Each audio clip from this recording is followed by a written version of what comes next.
अगर आप हमारे चैनल पर नए हैं तो हमारे चैनल को सब्सक्राइब ज़रूर करिए और बेल आइकन दबाइए लेटेस्ट अपडेट्स के लिए। हेलो फ्रेंड्स, स्वागत है आपका हमारे वीडियो में। आज हम आपको दिखाएंगे कैसे घर पे बना सकते हैं आप टेस्टी टर्किश गोज़लमे। सबसे पहले हम अपने गोज़लमे के लिए आटा तैयार कर लेंगे। ये हमने 1.5 कप मैदा लिया है, जिसमें हम डालेंगे 1 छोटा चम्मच नमक, 2 बड़े चम्मच ऑलिव ऑयल, 4 बड़े चम्मच दही और इसको मिक्स कर लेंगे।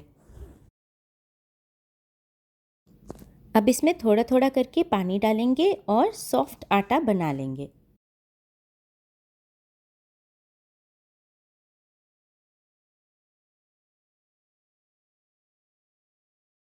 अब हमारा सॉफ्ट डो रेडी है।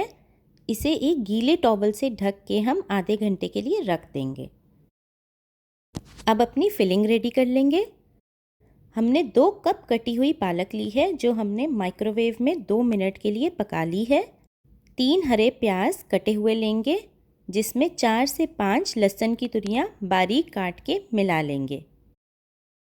अब इसको 2 मिनट के लिए माइक्रोवेव में पका लेंगे।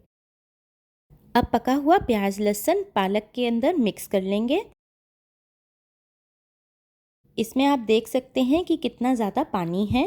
ये सारा एक्स्ट्रा पानी हम अलग कर लेंगे।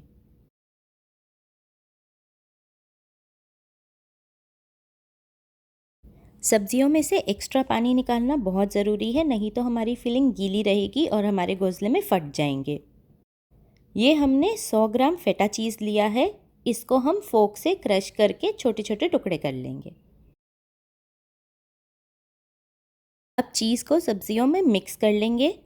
अगर आपको फेटा चीज़ ना मिले तो आप नॉर्मल प्रोसेस चीज़ भी ले सकते हैं ग्रेट करके, या फिर आप पनीर भी यूज़ कर सकते हैं। हमने इसमें एक्स्ट्रा नमक नहीं डाला है क्योंकि फेटा चीज़ नमकीन होता है, लेकिन अगर आप पनीर यूज़ करें तो इसमें एक्स्ट्रा नमक डाल लीजिए। अब अपने आटे के छोटे पेड़े बनाकर उसे बहुत पतला बेल लीजिए। ये बिल्कुल ट्रांसपेरेंट होना चाहिए। इसमें थोड़ी सी फिलिंग डाल के हल्का सा फैला लेंगे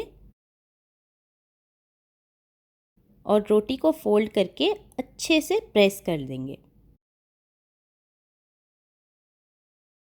अब एक गरम पैन या तवे पे गोज़लमे को दोनों साइड हल्का ब्राउन होने तक सेक लेंगे।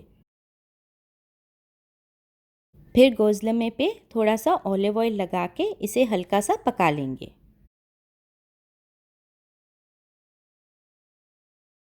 ये देखिए, अब हमारे गोज़लमे रेडी है।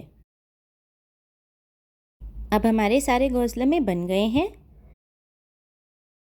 इस रेसिपी से हम 10 मीडियम साइज़ के गोज़लमे बना सकते हैं। अगर आपको हमारा वीडियो पसंद आया हो तो हमें दीजिए थम्स अप और हमारे वीडियो को शेयर करें। हमारे चैनल को सब्सक्राइब करना ना भूलें और भी मज़ेदार वीडियो अपडेट्स के लिए। हमारी रेसिपी ज़रूर ट्राई करें और हमारे साथ अपने फ़ोटोज़ और कमेंट्स ज़रूर शेयर करें। हमारा वीडियो देखने के लिए थैंक यू।